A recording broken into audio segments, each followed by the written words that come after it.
the American conservative movement, and where it's headed next.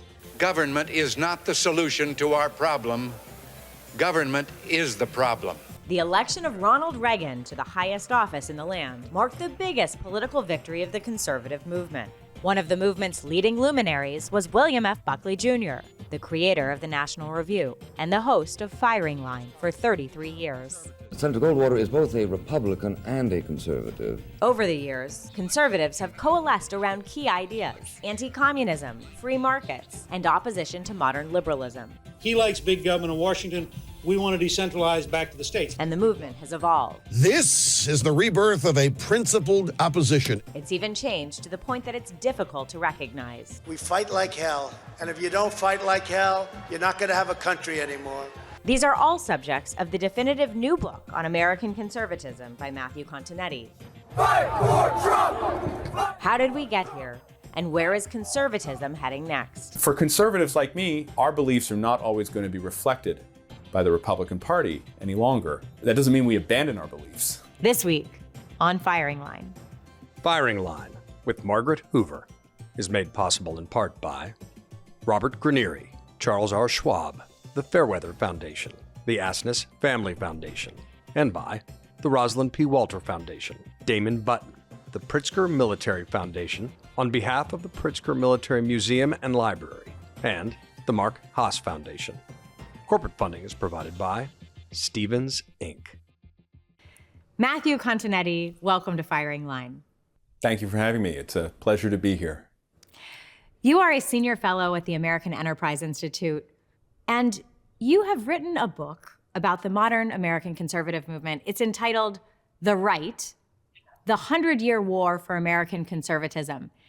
Now, it traces the conservative movement from the 1920s through President Biden's inauguration. Will you start by briefly defining what it means to be a conservative now? Well, it's a hot topic. And I think one of the problems with the American right today, Margaret, is that no one is really clear on what a conservative is. That's one of the reasons why I wrote the book. And I think the definition I've settled on is that an American conservative wants to conserve the political ideas and the political institutions of the American founding. And those are distinctively American institutions and ideas, and they preserve a wide latitude of individual freedom and freedom of civil society that I think is absent in other forms of conservatism elsewhere in the world. You frame the book around a quote, endless competition and occasional collaboration between populism and elitism is what marks the movement. You know, where does this tension stand right now? Conservatism has always been divided between its intellectuals, between its wordsmiths, the editors and writers and policy wonks, and the grassroots, the people who don't reside in the Beltway, who don't reside in New York City, the activists, the single-issue voters. There's always been a tension between these two groups. And I think in today's America, the right is predominantly populist. It's anti-elitist, it's anti-establishment, it's anti-expert opinion. And that means that conservative intellectuals are kind of pushed to the margins of a movement that they once defined and led. So you do us a favor, I think, in the book by placing the foundation of the conservative movement, not where most people think in response to the New Deal, but actually in the 1920s with Warren Harding and Calvin Coolidge. Right. Well, when I began the book in the 1920s, it was really in order to kind of explain how American conservatism came into being. Because for Presidents Harding and Coolidge, conservatism wasn't really a term that they used. FDR, with the 1932 election, his landslide victories, really amassed huge amounts of power to the federal government and to its regulatory agencies. Opponents of FDR, who normally had not thought of themselves as conservatives, began working against him and began being called conservatives and found that they eventually became accustomed to the term.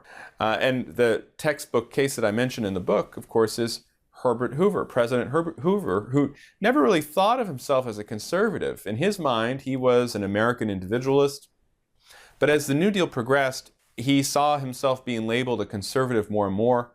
And in fact, even after he left office, Hoover became more, as you are well aware, became more and more a critic of the New Deal and more of a spokesman for the burgeoning American conservatism. It's true that Hoover was this advocate for these ideas as an anti-New Dealer. You know, he was almost the most prominent sort of conservative voice in the American landscape until, you know, a series of conservative intellectuals began publishing and began coalescing in the 1950s around a bright young new voice in William F. Buckley Jr., who of course was the host of this program originally. Can you talk about that role that William F. Buckley Jr. played at the founding of the movement as it begins to coalesce in the 1950s? Well, it was absolutely instrumental. I mean, I often wonder whether there would have been a conservative movement without William F. Buckley Jr. He quickly assumes a leadership role amidst this explosion of conservative intellectual activity that's happening after the World War II. One thing that's interesting is that he quickly begins defining his conservatism in opposition to the popular conservative president at the time, Dwight Eisenhower. Eisenhower did not try to roll back communism. For the conservatives like Buckley, it wasn't enough to simply contain the Soviet Union. You had to roll back communism, defeat it. My reading of the history, based on, you know, your book and others, is that conservatives didn't feel that Eisenhower was a conservative, and so they sided with McCarthy, who was challenging the status quo. Yes, I mean, that's right. And, you know, McCarthy was a huge force in the Republican Party and in national politics. And the conservatives championed his cause.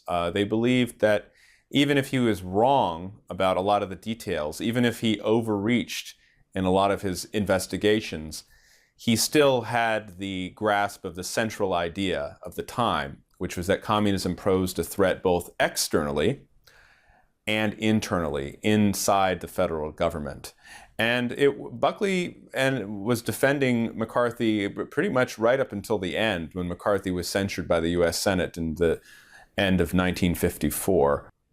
The issue of National Review that's published after McCarthy's death is filled with articles praising him, talking about his virtues, and really repeating this central line of argument, which is that no matter his faults, McCarthy understood the basic challenge of the time. It's very similar language, I feel, to many conservatives who defend Donald Trump today.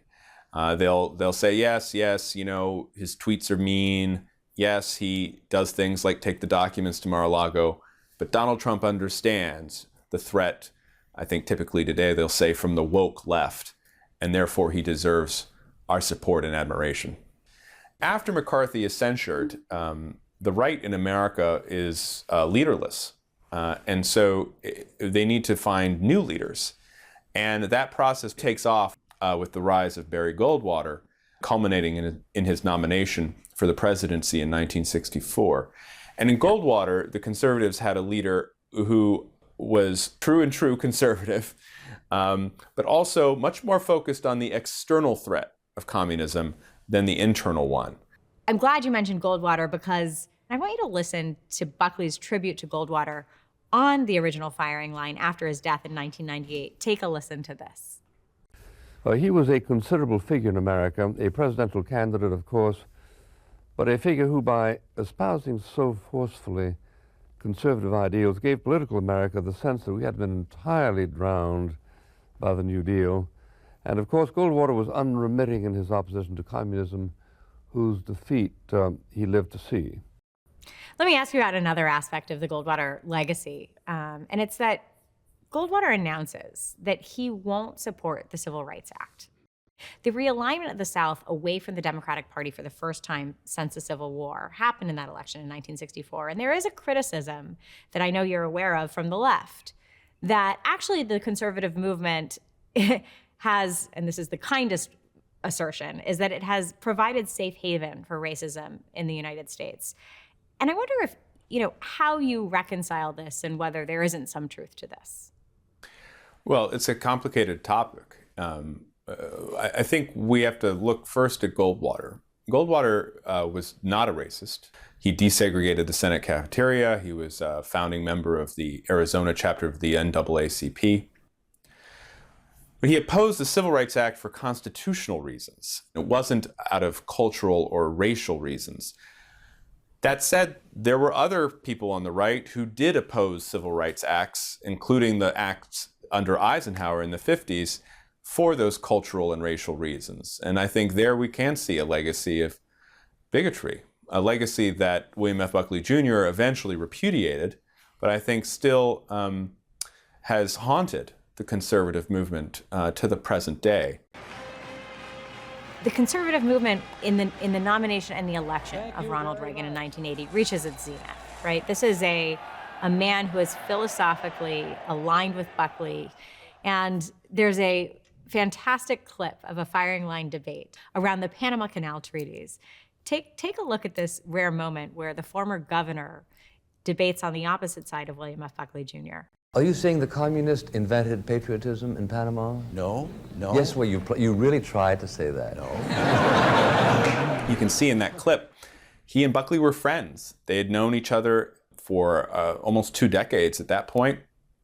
And so he was a populist figure, but one who also had the same ideas and policies as the conservative elites.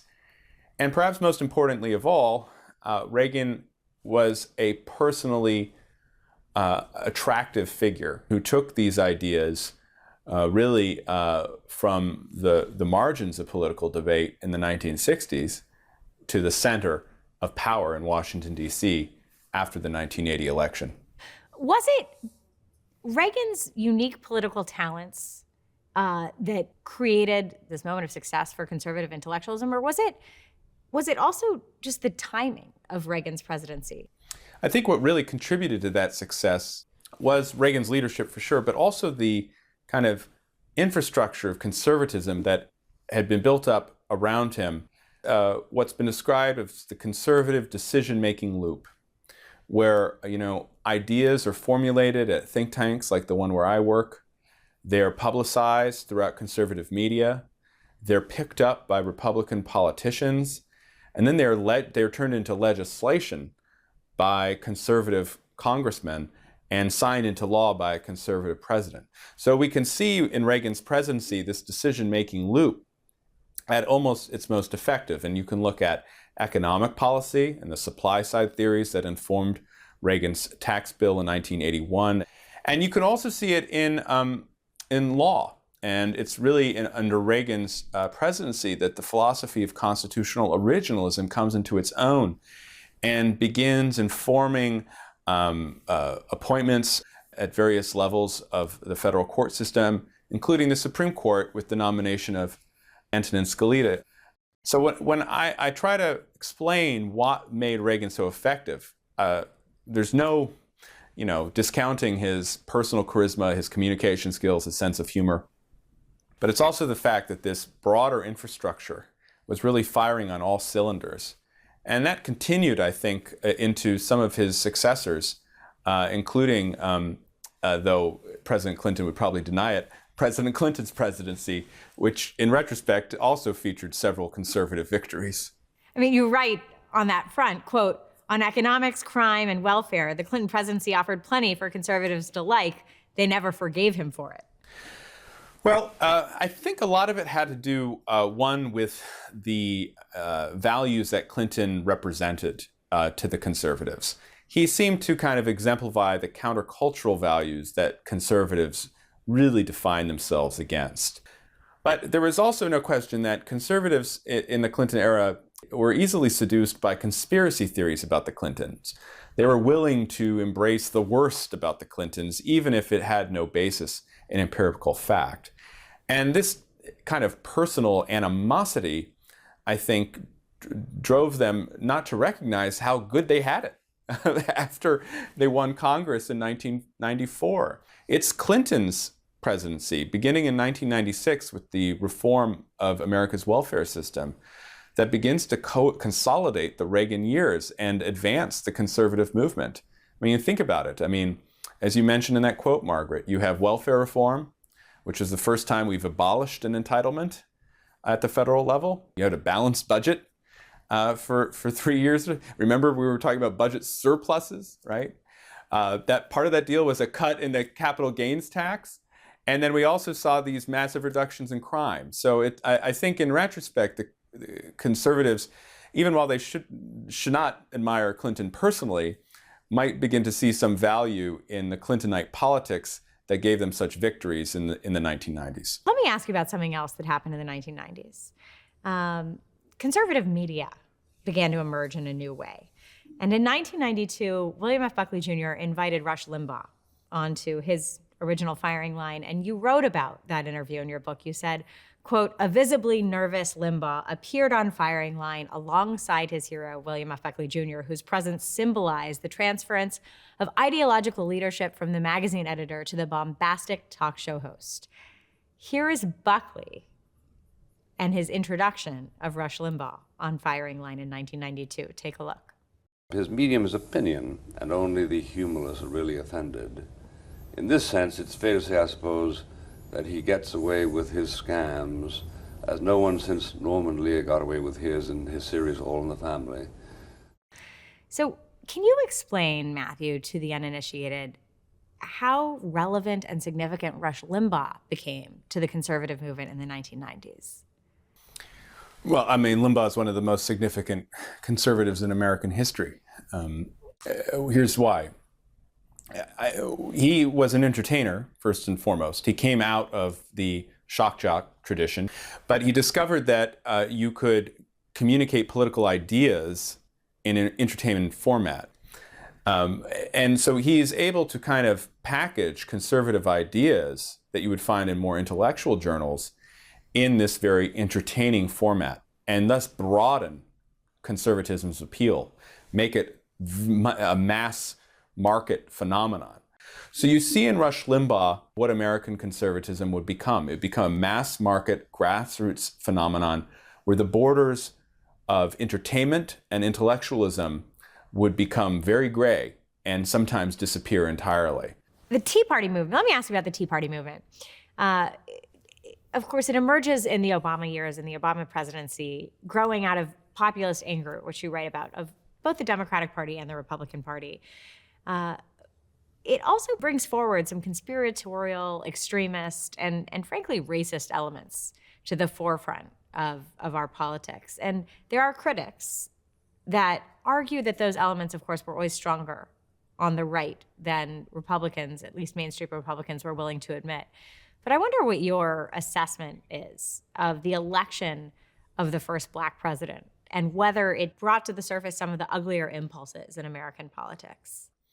So while these impulses, instincts, thoughts are always there, I mean, this is a country of 300 million people. It was, I think, technology and communications changed during the Obama era that made us able to see all these things and made it possible to mainstream some of these ideas. So you had the rise of these email chains where all sorts of conspiracies were being put forth about President Obama, and where very scurrilous remarks were being made, and they were, they'd circulate via email. You had the rise of the birther smear, which certainly has a racial component to it, this idea that he couldn't have been born in the United States. And that's what you had with some figures on the right who became very popular during the Obama era, peddling ideas and arguments, theories that would never have made it through the editorial process at some of the established conservative journals. And that process of change, I think, has only accelerated in the years since Obama. With the emergence of Donald Trump, there was a real debate on the right about whether Trump was conservative. In the vein of William F. Buckley Jr., in January of 2016, his magazine, National Review, published an entire issue dedicated to eviscerating Donald Trump's candidacy. And ultimately, as you write, it had no impact on Trump's popularity. It spurred conservative backlash against the magazine itself. And so I wonder, how did the mainstream conservative pundit class wind up so out of touch with the base? Well, I think a few things are at work. It is true that by 2016, a kind of conservative governing and media class had been built up over the years in places like Washington, D.C. and New York City and their suburbs, which were just insulated from American society. This has been documented that the super zips, these affluent areas with high levels of college degree attainment, just are different places than a lot of the American interior. They don't understand the problems afflicting the Rust Belt. Well, Donald Trump did. He had a connection with the people who had lost out on globalization, the people who had been ignored by the Democratic and Republican elites. I wonder, Matthew, when you look at the field of 2024 candidates, those who are quietly or not so quietly indicating their interest in entering the primary competition in 2024. People like Governor Ron DeSantis, former Secretary of State Mike Pompeo, former Vice President Mike Pence, former Governor of South Carolina Nikki Haley.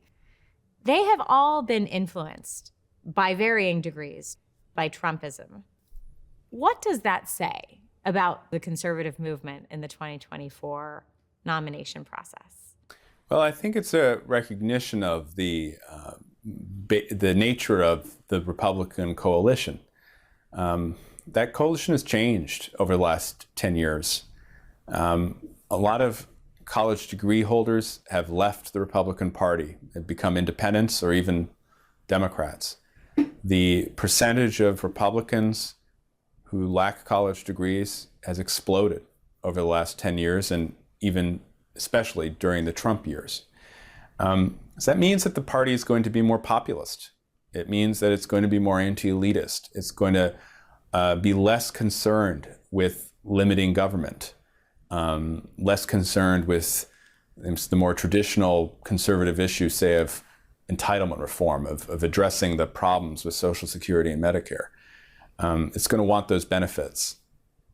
So I think when you look at these candidates, you see them all recognize the fact that the future of the right, the future of the Republican Party, is going to be some uneasy, sometimes complementary synthesis of Reagan conservatism and Trump populism. So that's the future of the right, I think, for the foreseeable years. For conservatives like me, our beliefs are not always going to be reflected by the Republican Party any longer. And that means, that doesn't mean we abandon our beliefs. It means we have to articulate them and find new ways to apply them to the challenges of our time, that eventually they might get another hearing. Of course, one of the darkest moments in modern American history was January 6th, the sort of culminating event of the Trump presidency. Numerous candidates in the conservative movement who are running for office today support this notion that Trump won the election, this election lie that Trump continues to support. And I wonder how you account for that and how you think this set of conspiracy theories will shake out. I think what happened after the election of 2020 illustrates to me the importance of leadership. Everything that happened after Election Day 2020 is because Donald Trump refused to accept the results of the election. And we're living with the consequences of that today. And so it just shows you the impact one individual can have on our politics, on our society, and on our history. You write, when you study conservatism's past, you become convinced that it has a future. Why are you so convinced, and what is that future for you, Matt? Well, I think we have to understand that, conservatism as a set of ideas can exist independent of political reality. And for much of my history, conservatism was not in the political ascendancy. But I would say that the main reason I'm confident conservatism will have a future is that we're always going to have progressivism and the left. And if nothing else, the right is a response to the left. And the right tends to be elevated at times when the left overreaches. And so when the left goes too far, when, say, it creates an inflationary economy, or when its criminal justice policies lead to an uptick in crime, you're going to see a revival of conservative principles in order to rein in the excesses of the left. And I think that's why we can see that conservatism will have a future, even as it tries to figure out its place in this new political universe dominated in many ways by the reality of Donald Trump's populist movement. Matthew Continetti, the book is The Right, The 100-Year War for American Conservatism. Thank you for joining me, and thank you for your contribution. Thank you.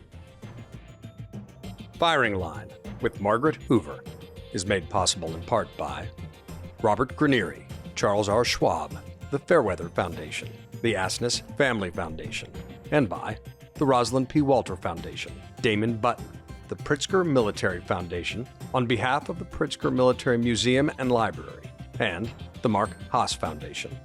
Corporate funding is provided by Stevens, Inc.